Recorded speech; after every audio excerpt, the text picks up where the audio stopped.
So a couple days ago, I heard like some native or local text-to-speech models, but I want to go a step further. So I'm making a text-to-red story. My roommate's entire rotisserie chicken out of spite. So I live with 2 roommates. One of them, let's call him Chad, because of course, has this thing where he labels all his food like. So all you have to do is just type in the title, body. It'll give you the background. It won't give you the subtitles, but it'll give you everything else. So I only have to use 3 things. You. But seriously though, I use 2 tools. MoviePy, GTTS. Start this project, I'm going to use the if main statement to be able to build on this project. But for now, I'm going to use the input function to ask the user for the body and title. So I'm going to put into function what I'm going to use later. So now we need to make the most important function, generate wave. It's going to allow us to make a story and then store into memory. So how we're going to do this, we're going to call a Google text-to-speech function, and then we're going to put it into memory, and then we're going to return that address. So it's basically just giving us a pointer to that audio, which is probably going to take a lot of RAM, but it doesn't really matter.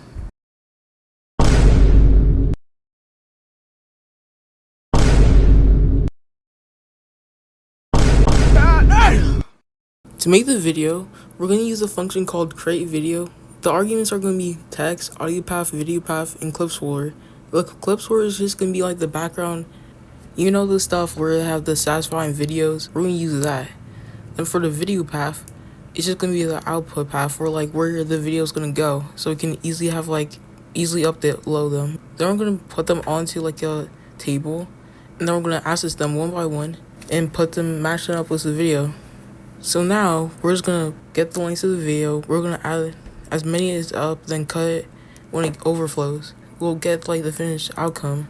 The only problem is it just all gets poured into like memory, so that's going to cause some memory issues. So now what we could do is we could cache some of it. So for example, we can't really cache that much, but what we can do is we can cache the cutoff points or like the storing versions, or we could cache like the audio. So that's basically most optimization we can really do. There might be another one, but I forgot it. So okay, so now I stuffed up this video enough so you wouldn't be confused, or I could just get to the 3-minute or 4-minute mark. So first we grab the input from the user to get title and body. We're going to repeat this until it stops or you stop, and then we're going to process the stories. It's going to go through here to generate the WAV file or the audio, and then we're going to go here to generate the video file. We'll combine to the text was coming soon, the audio in MP4, or the everything that's in memory, and writes it to here, so we can easily like do stuff with it. But to actually use it, we have to do Python main, then we do my friend of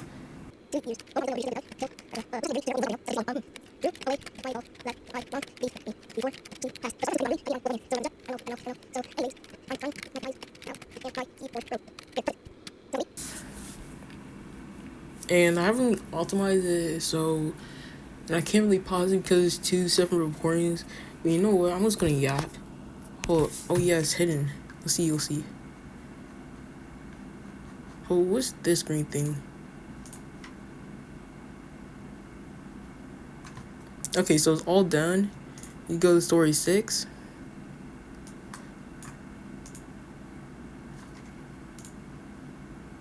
That my mom gave me before she passed. IDK, so anyway, I am crying my eyes out and keyboard broke. There we go. It's probably gonna be really complicated because I just used my computer's audio, but it shouldn't really matter. So that's the end result. And I'm gonna make a part 2, but for some reason I just couldn't log in during this video. Like, you don't understand how badly I couldn't log in. But, you know, if you're still here, you should click on to my next video, or click off and just subscribe, you know? Or you should comment what you thought about this video, because I really need to get some comments for motivation, because I do not know what I'm going to do for the next video.